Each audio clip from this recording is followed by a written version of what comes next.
નમસ્કાર, CB24 news સાથે હું રેશમા આપનું સ્વાગત કરું છું. ગુજરાતમાં વધતા જતા સાયબર ક્રાઇમના ગ્રાફને નાથવા અને ડિજિટલ છેતરપિંડી આચરતી ગેંગના મૂળિયા ઉખેડી નાખવા માટે રાજ્ય સરકારે મધરાત્રે એક અત્યંત અને મોટો આક્રમક નિર્ણય લીધો છે. રાજ્યના નાયબ મુખ્યમંત્રી અને ગૃહમંત્રી હર્ષ સંઘવીએ મોડી રાત્રે રાજ્યના તમામ ઉચ્ચ પોલીસ અધિકારીઓ સાથે એક ઇમરજન્સી વિડીયો કોન્ફરન્સ યોજી હતી. આ બેઠકમાં લેવાયેલા નિર્ણય મુજબ આજથી એટલે કે 2 જૂન 2026થી સમગ્ર રાજ્યમાં ઓપરેશન મ્યુલ હન્ટ 2.0 લોન્ચ કરીને સાયબર ગુનેગારો વિરુદ્ધ એક વ્યાપક મોરચો ખોલવામાં આવ્યો છે. ગૃહમંત્રી દ્વારા અચાનક બોલાવવામાં આવેલી આ મધરાતની હાઈ લેવલ બેઠકને પગલે ગાંધીનગર સચિવાલયના ગૃહ વિભાગમાં ભારે દોડધામ મચી ગઈ હતી.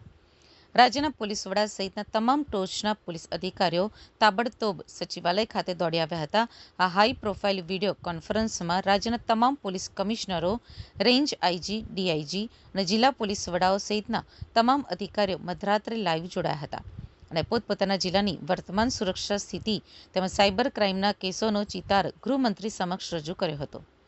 આ મ્યુલ એકાઉન્ટન્ટ્સના માધ્યમથી ગુના આચરનારા અસલી માસ્ટર માઇન્ડ અને આંતરરાષ્ટ્રીય લિંક્સ સુધી પહોંચીને આખું નેટવર્ક તોડી પાડવામાં આવે.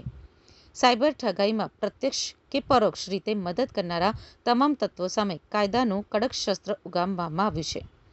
સૂત્રો પાસેથી મળતી માહિતી મુજબ આ બેઠકમાં માત્ર સાયબર ક્રાઇમ જ નહીં પરંતુ રાજ્યની સમગ્ર આંતરિક સુરક્ષા અને કાયદો વ્યવસ્થાની સ્થિતિની પણ સઘન સમીક્ષા કરવામાં આવી હતી. અસામાજિક તત્વો, ડ્રગ્સ માફિયાઓ અને ગુનેગારો સામે પોલીસને સંપૂર્ણ ફ્રી હેન્ડ આપીને લોખંડી હાથે કામ લેવા જણાવાયું છે. ગૃહ વિભાગ આગામી દિવસોમાં ગુજરાત પોલીસ વધુ મજબૂત અને સજ્જ કરવા માટે કોઈ નવો ખાસ એક્શન પ્લાન પણ જાહેર કરે એવી પૂરેપૂરી સંભાવના છે.